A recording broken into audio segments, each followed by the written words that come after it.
ప్రేమ స్వరూపులారా, embodiments of love. ఈ విశాల ప్రపంచమునందు అనంతమైన విషయములందు అగాధమైన చింతలయందు అసంతృప్తి పొందుతున్నటువంటి మానవుడు దేనిని వెతుకుతున్నారు? దేనికోసమై వారు తపిస్తున్నారు? In this vast world, with full of infinite material and full of fathomless depths of thought and worries, the man being totally worried and totally lost for himself, what is that he is in search of? What is that he really wants?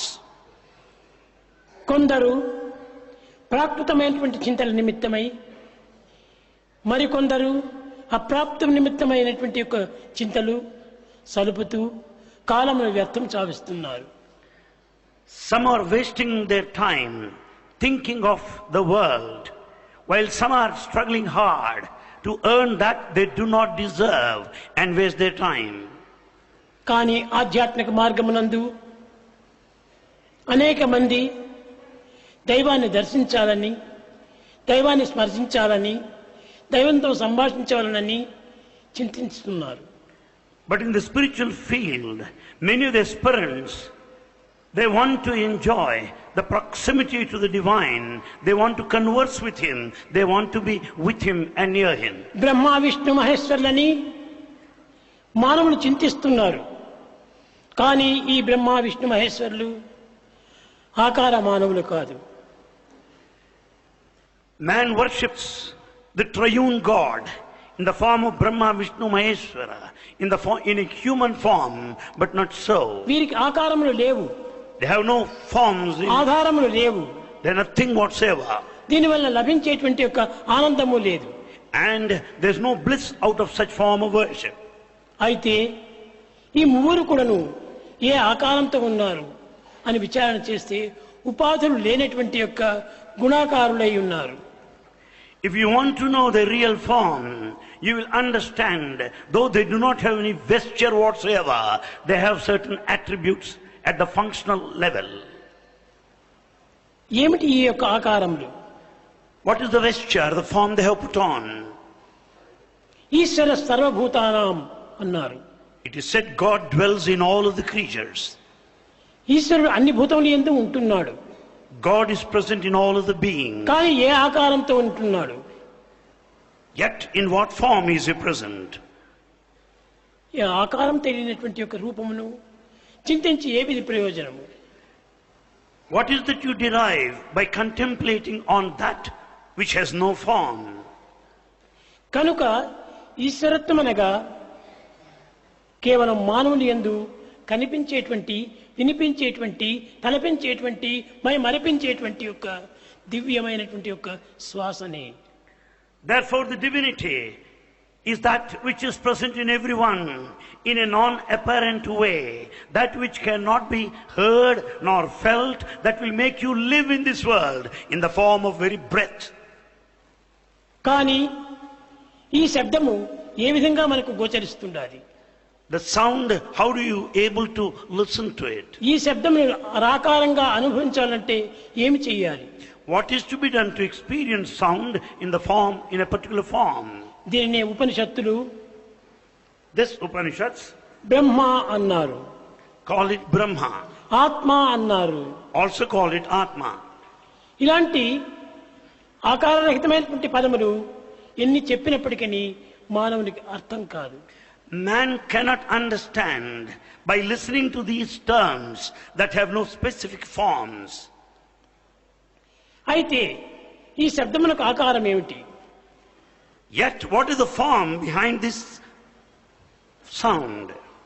ఇట్టి శబ్ద బ్రహ్మమైనటువంటి యొక్క ఈశ్వరత్వాన్ని ఏ ఆకారంగా మనం చింతించాలి? In what form can we think of the divinity that is present in the form of the primordial sound? దీనినే ఈశ్వరత్వము అన్నారు. This is the divinity. ఈశ్వరత్వం అనగా అర్థం ఏమిటి? What is the meaning of Ishwaratva? మంగళకరమైనటువంటి యొక్క శ్వాస అని అర్థం. That only means the breath which is auspicious. ఇట్టి మంగళకరమైనటువంటి శ్వాస ఏ విధంగా మనకు ప్రాప్తిస్తుండాలి? How do you get this auspicious breath? ఈ ఈశ్వరత్వము మానవుని యొక్క శ్వాస నుండి సోహం సోహం సోహం అనేటువంటి శబ్దంతో మనకు గోచరిస్తుండాలి. The divinity is present in the very breath of man in the form of soham. అనగా ఆ సో అనేటువంటి దీన్ని నా యొక్క ఆకారం అన్నారు. It is said that very syllable so is my form. అది ఏ నా ఆకారం అన్నారు. That is my form. అయితే ఇట్టి ఆకారం మనము గుర్తించడానికి వీలవుతుందా? Is it possible to recognize that form? తనను తాను గుర్తించుకోవటమే ఈ యొక్క శ్వాస యొక్క ఆకారం. To know one's own self, to recognize one's own self amounts to recognition of the breath. Yeah. కూర్చున్నావు, You are seated. కూర్చున్నప్పుడు సోహం వస్తుండాలి. You just find this soham దీన్ని going on. వాచ్ చేయాలి. Watch this soham. ఏది so ఏది హం. What is so? What is hum? ఏ యొక్క నాద్రం నుంచి సో అని వస్తుండాలి. And what is the origin, the beginning place? ఏ ద్వారం నుంచి హమ్ అనేటువంటి దిగుతుండాలి. And what is the nostril through which hum comes out? ఒకటి పోవటము, ఒకటి రావటము. One is inhalation, other is exhalation. కనుకనే ఈ వచ్చిపోయేటువంటి శబ్దమును మాత్రమే గుర్తించుకుంటూ పోతే సోహం. And if you watch this inhalation and exhalation process, it is ఒకటి soham. లోపల పోతుండాలి. One goes in, breathing. అది ఏ so. Breathing in is so. హం Hum, ఇది అహంకారము. that is అది ఏ ahankara. బయట పోయేటువంటిది. That is ahankara, ego, breathe out. కాబట్టి బయట పోయేటువంటి దాన్ని మనం వదిలిపెట్టాలి. All that is breathed out must be left out. లోపల పోయి ప్రాణాన్ని అందించేటువంటి దానిని మనం గట్టిగా పట్టుకోవాలి. We have to hold on to the life oxygen that is breathed in. కనుకని సో అనేటువంటి తత్వాన్ని మనం గట్టిగా కుంభకం చేయాలి. So we should retain the oxygen that has been taken in. కనుకని అనేక మంది సాధన చేసేటువంటి వారు రేచక పూరక కుంభకం అని అంటుంటారు. Many of the seekers in spiritual path think of these three aspects. So అని ముక్కు నుంచి తీసుకోవాలి. Breathe in through one nostril. రెండవ ముక్కు నుంచి హమ్ అనేటువంటిది వదిలిపెట్టాలి. Through the another nostril you breathe out hum. ఈ రెండింటికి మధ్య లోపల కుంభకము కొంతసేపు నిలుపుకోవాలి. In between the two there is a middle stage kumbhaka, retention of breath. ఈ మూడింటి యొక్క తత్వము కాలం ఆధారం చేసుకోవాలి. And we have to go by the time interval process. కాలం యొక్క ప్రమాణం మనం గుర్తించుకోకుండా కేవలం ఇష్టం వచ్చినట్టుగా చేస్తుంటే ఇది ప్రాణాయామం కాదు, ప్రాణానికి అపాయమే. And if we don't go by the timing interval process and think of the maintenance of the time, it is not simply pranayama, breathing process, it is prana apaya, leads to danger of your life. కనుక so అనేటువంటిది ఎంత కాలం నీవు తీసుకుంటున్నావో The time you take it to breathe in అంతకాలము దాన్ని కుంభకం చేయాలి, నిలపాలి. must equal for its retention kumbhaka. ఎంతకాలం నీవు నిలిపినావో అంతకాలం దానిని వదలాలి. The time that you take to retain the breath must equal the time that you breathe out. కనుకని కాలస్వరూపాయ నమః అన్నాడు బ్రహ్మను. So Brahma, God, is time. సోహం అనేటువంటిది బ్రహ్మతత్వమే. Soham is Brahmatva created. కనుకనే కాలస్వరూపుడైనటువంటి బ్రహ్మతత్వాన్ని కాలానుగుణ్యంగా మనం నడుచుకోవాలి. Therefore, as God is time, we should proceed carefully. కనుక విద్యార్థులారా, Students, ఉపనిషత్తుల యొక్క అర్థాన్ని గుర్తించాలనుకుంటే కేవలం ఉపనిషత్తులు తెలిసినటువంటి యొక్క మహనీయుల చెంతకే వెళ్ళి దాని అంతరార్థాన్ని గుర్తించుకోవాలి. if you want to know the meaning of these Upanishads, you should approach the scholars and try to learn ఈ from సర్వ them. ఉపనిషత్తు సారమైనటువంటిది బ్రహ్మతత్వం నుండి వచ్చినటువంటివి. And the essence of Upanishads had come out of Brahma. ఈ బ్రహ్మతత్వం అనేటువంటిది walk స్వరూపమే. And this nature of Brahma is the very speech faculty. మనోతత్వం అనేటువంటిది విష్ణుతత్వము. The mind represents Vishnu. విష్ణుతత్వం అనేటువంటిది మంచి భావంతో కూడినటువంటిది. And the mind should have good thoughts. మంచి భావమే ఉండినప్పుడు మంచి పదములే వస్తుంటాయి. When once you have good thoughts, you speak good words. మంచి పదములే వచ్చినప్పుడు మంచి అర్థములే ఇస్తుంటాయి. The good words convey good meaning. కనుకనే బ్రహ్మ విష్ణు మహేశ్వరులు అంటే ముగ్గురు ప్రత్యేకం కాదు. So Brahma, Vishnu, Maheshwara are not separate. Brahma శ్వాసము, Brahma is breath. విష్ణువు మనస్సు, Vishnu is mind. ఇంకా మహేశ్వరుడు Maheshwara. అది ఏ వాక్కు.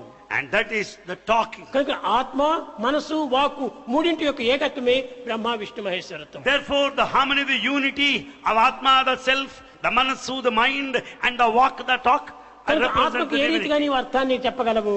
And how can you declare its meaning? వాక్కులకు ఏ రీతిగా అర్థం చెప్పగలవు? How can you explain its interpretation? వాక్కును నీకు అర్థం చెప్పాలంటే వాక్ రూపంగానే చెప్పాలి. The word meaning could be said by word only. ప్రేమ స్వరూపులారా, Embodiments of love. ఈ విధంగా మీకు చెప్తూ పోతుంటే మీకు తలనొప్పిగా వస్తుంటది.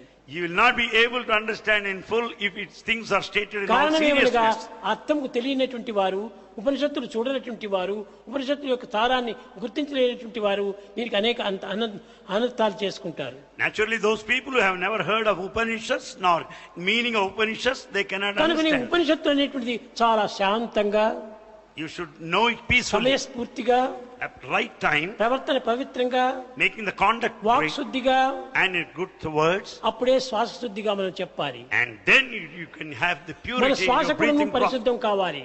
and the breath should be purified. ప్రేమ స్వరూపులారా, Embodiments of love. లోకము లోపల In this world, ఎన్నో విధమైనటువంటి పదములు ఉంటున్నవి, there are so many words, ఎన్నో విధమైనటువంటి అర్థములు ఉంటున్నవి. many meanings.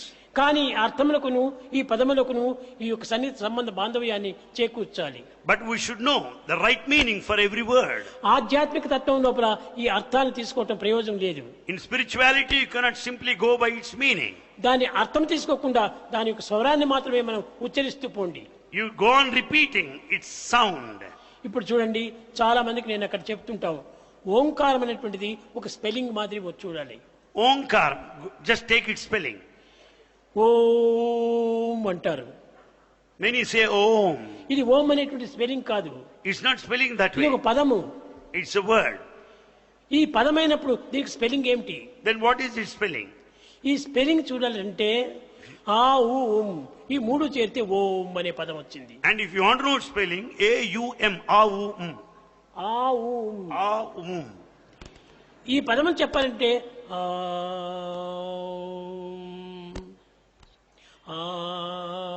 ఊం, ఆ అనేటువంటిది గొంతు నుంచి వస్తుంది. A comes out of the throat. ఊ అనేటువంటిది నోలకు నుంచి వస్తుంది. U comes out of the tongue. అనేటువంటిది పదవుల నుంచి వస్తుంది. Comes out of the lips. ఈ మూడు చేరినటువంటి ఓంకారం నాభి నుంచి వస్తుంది. So the combination of the three comes out of the very navel. కనుకనే హృదయ నాళం నుంచి వచ్చేటువంటి ఒక సౌండే నిజమైనటువంటి sound. So the sound that comes out of the heart is the true sound. చాలా మందికి ఆ ఊం అని చెప్పమంటే స్పెల్లింగ్లే చెప్పుకుంటూ కూర్చుంటారు. And when this is to be said, they go by the spelling only. తెల్లవారుజాము కూడా ఓంకారంలో చెప్పారంటే ఆ ఊం అంటారు. In the early hours of the morning, the Omkara is said in a wrong way. మూడింటి యొక్క సేవమేంటి స్వరూపం అని సమకాలంలో దాన్ని ఉచ్చరించాలి. And we have to say, utter Omkara in the correct way. ఎక్కడి నుంచినో plane వస్తుంటాది.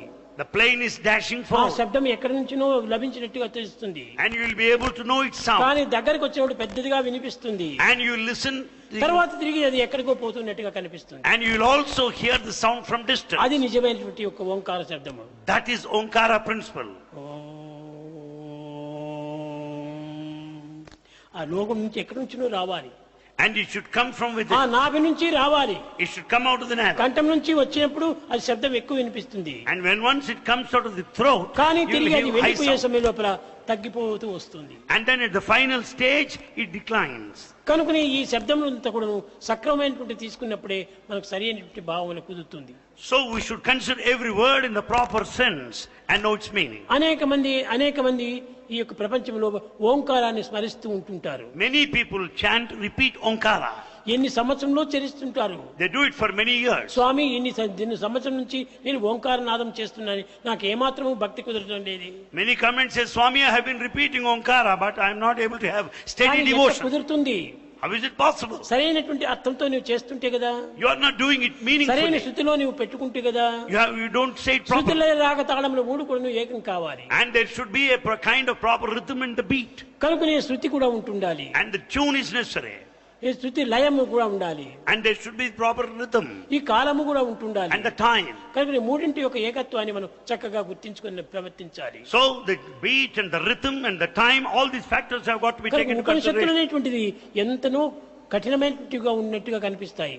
We find that we think the Upanishads are very tough. కానీ దాని అర్థం కింద తెలుసుకుంటే అంతకంటే సులభమైనటువంటి మరొకటి లేదు. But if you know its meaning, there's nothing that could be simpler than that. ఈ సంగీతంలో ఉన్నటువంటి యొక్క దోషము ఇలాంటిదే. Here lies the mistake in music. కొంతమంది స్వరం పెట్టుకుంటారు.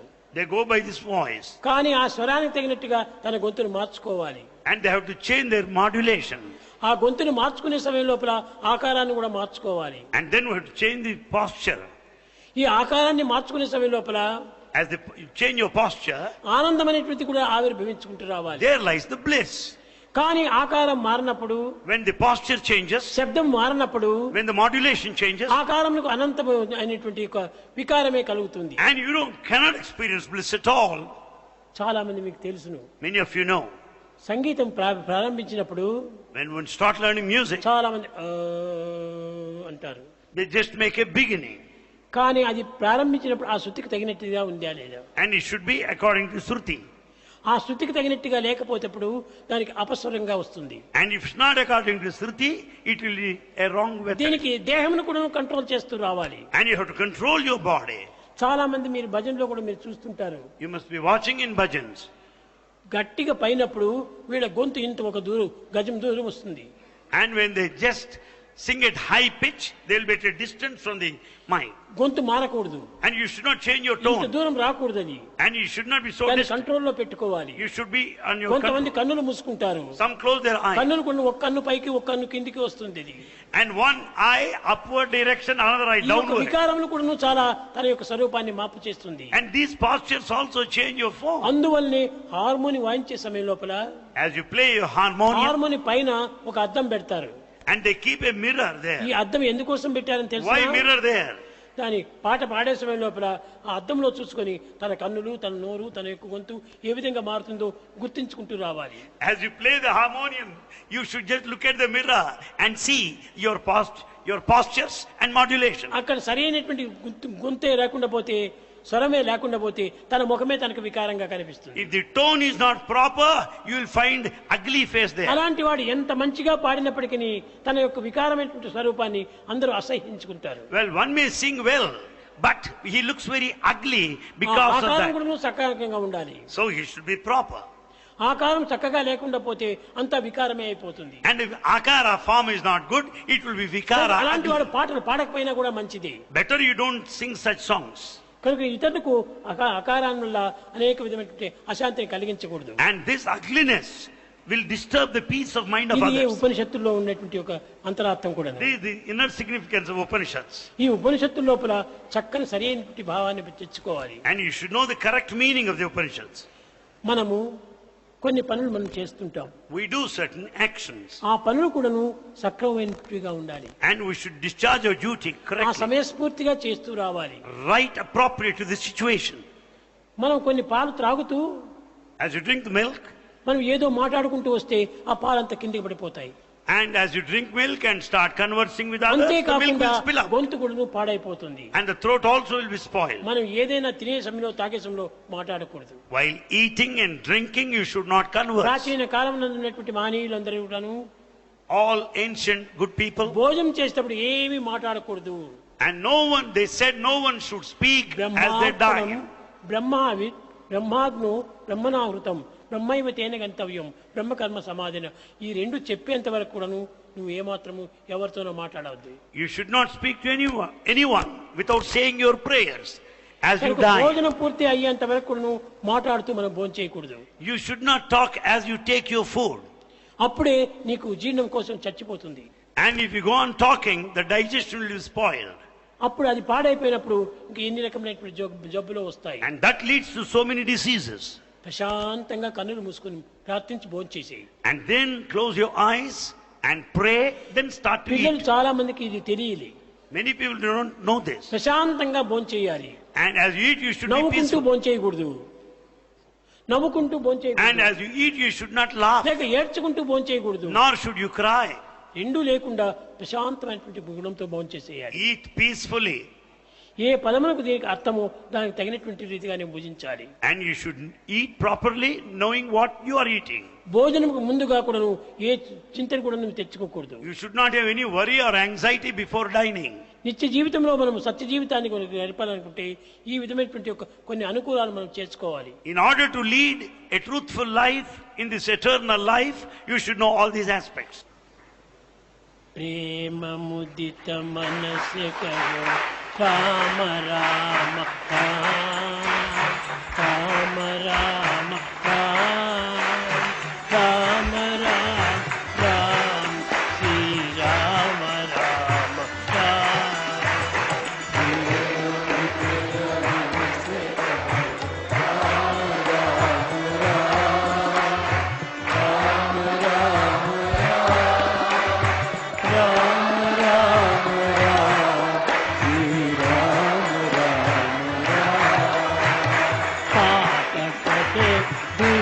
लिखे देख राम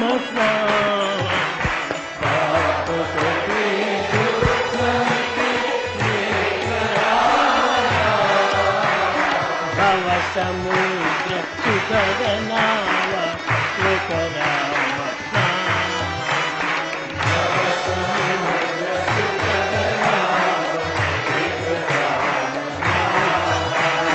माता पिता बंधु सखा सबकी कामना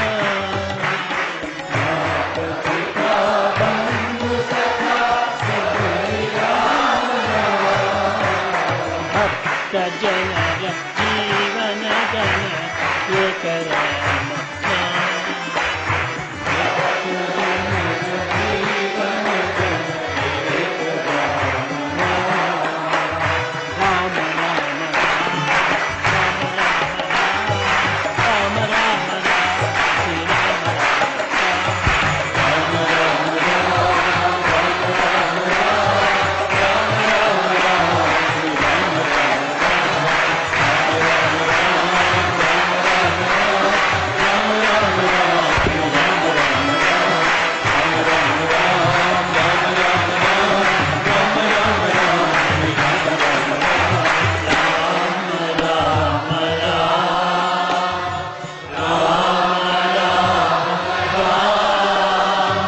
राम